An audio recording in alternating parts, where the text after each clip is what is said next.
양복.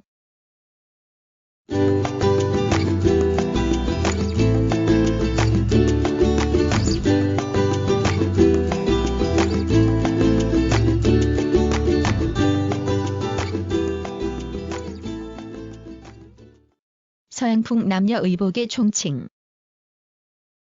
한국에서는 1894년 갑오개혁을 계기로 정부가 서양 문명을 받아들여 제반제도를 개혁하는 데에서 복조개혁에 따라 입게 되었다.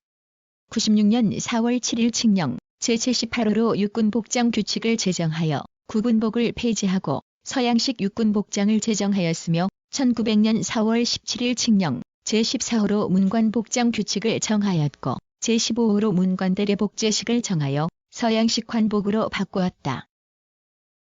서양식 문관복은 일본을 통해서 들어온 것이며 일본은 영국의 대례복을 모방한 것이었다. 개화기의 양복은 주로 관복으로 입은 것이며 일부 상류층에서만 드물게 볼 수 있는 것이었다.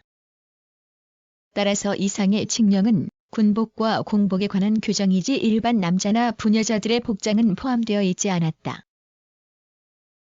조선 왕조실록 서유견문 고종시대사 등 한말의 자료를 보면 공복이 아닌 일반 시민복으로서 양복을 제일 먼저 입은 사람들의 일화가 기록되어 있다.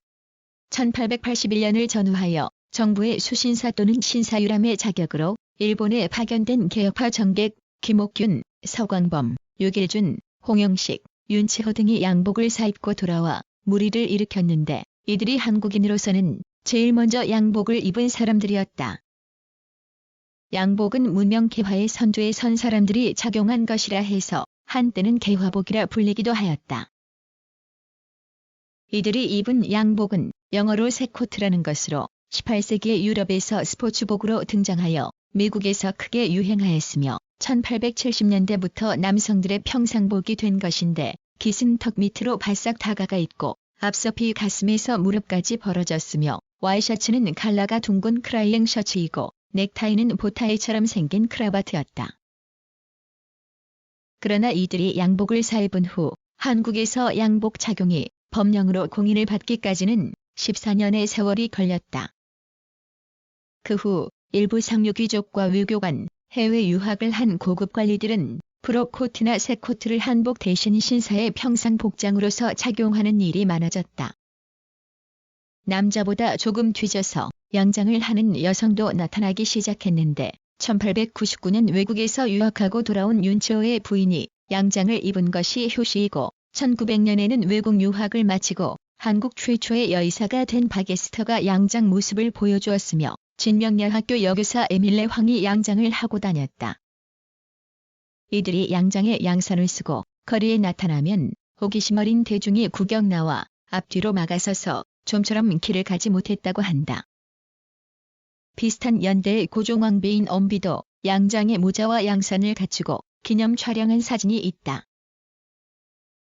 그러나 이때는 일부의 상류귀족 여성들과 외교관 부인, 해외 유학을 하고 온 고급 관리의 부인, 선구적 개화 여성들에게만 양장이 유행하였는데 양장의 형태를 보면 상류 여성들은 당시 유럽 상류 사회에서 유행한 버슬 드레스를 착용하였고 개화 여성들은 당시 선교사들이 입은 것으로 짐작되는 테일러 슈트나 깁슨 스타일, 자고 드레스, 도린 드레스 등을 입었다.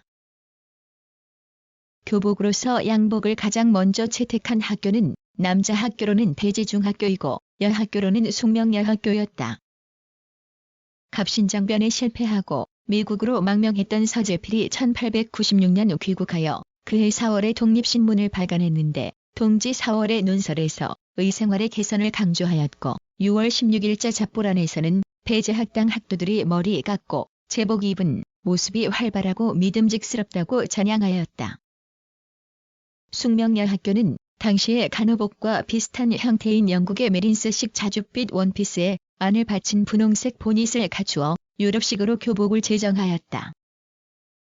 이와 같은 교복은 재래식 한복의 변화를 가져왔고 당시의 개화 사조나 양복의 형태를 반영하였다. 그 무렵 서양에서는 제1차 세계대전이 끝난 후라서 거추장스러운 코르셋과 버슬 드레스에서 쇼트 스커트라는 통형의 기능적인 20세기 스타일로 바뀌었다.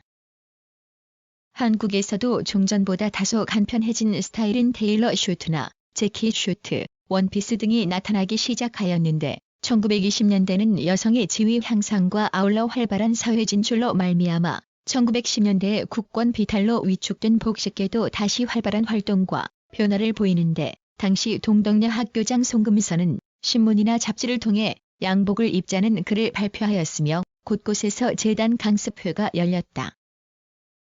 블라디보스토크 공립양복학교를 졸업한 이정희는 1922년 남녀 양복과 어린이 양복을 만들어냈고 일본에서 돌아온 오혁주는 1920년 화신백화점에서 개업하여 단발머리를 보급시키기도 하였다. 당시의 양장 미인의 패션은 망토, 코트, 흰 원피스, 재킷, 투피스, 플리츠 스커트, 스카프, 넥타이 등이었다. 그러나 주류는 역시 한복이었으며 양장은 단편적으로 사용되었는데 당시 양장 미인의 치마 길이는 무릎 밑까지 올라갔고 소매는 어깨선에 가깝도록 짧아졌다. 또 20년대에 특기할 만한 것은 장갑과 우산과 수영복의 등장이다. 당시 수영복은 20년대 초에는 종아리와 팔꿈치 아래만 노출시킨 것이었는데 28년경에는 팔과 다리가 모두 노출되는 것이었다. 30년대에도 대부분은 한복을 입었으나 일부 상류 사회의 여성이나 일본, 미국 등지의 유학생들은 플레어 스커트, 슬퍼리 슈트, 스포티 코트 등을 착용하였다. 30년대에는 일제가 여학교의 한복 교복을 세일러복으로 바꾸어 제정하여 착용을 강요하자 일반 여성들에게도 블라우스나 스웨터, 스커트, 세일러복, 스포츠웨어, 스카프, 모자 등의 양장이 비교적 많이 보급되기 시작하였다. 헤어스타일은 20년대 일부에서만 단발이 유행했는데 37년경부터 핀컬과 퍼머넌트가 등장하기 시작하였다. 1910년 국권 비탈 이후 침체된 양장의 변화는 30년대에 좀 활발해지는가 했으나 일제 말기의 카키색 국민복 및 여성의 몸빼 착용 당유로 진전을 보지 못하고 전국에 보급된 몸빼와 원피스식 간편복, 군국조의 카키색 국민복 등은 모든 국민의 필수복이 되었다.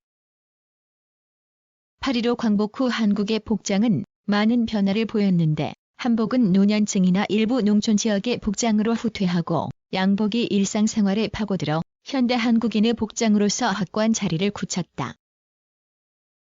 6.25 전쟁의 참화를 겪었으면서도 60년대는 세디오르에 젖은 어깨와 우아한 롱스커트가 등장하여 우리의 의상계를 풍미하였고 70년대는 화학 섬유의 발달과 더불어 의료의 풍족으로 기성복이 발전함으로써 패션 산업의 소지를 만들었으며 80년대에는 캐주얼 스타일이 의상계를 이끌었다. 서양 복장에 나타나는 여러 가지 특색, 즉 젊은 층의 리더십, 레저복의 전파, 남자복의 컬러화, 논슈트화, 기타 유행의 다양화 등이 그대로 한국의 복장에도 새로운 현대적 요소로서 가해지고 있다.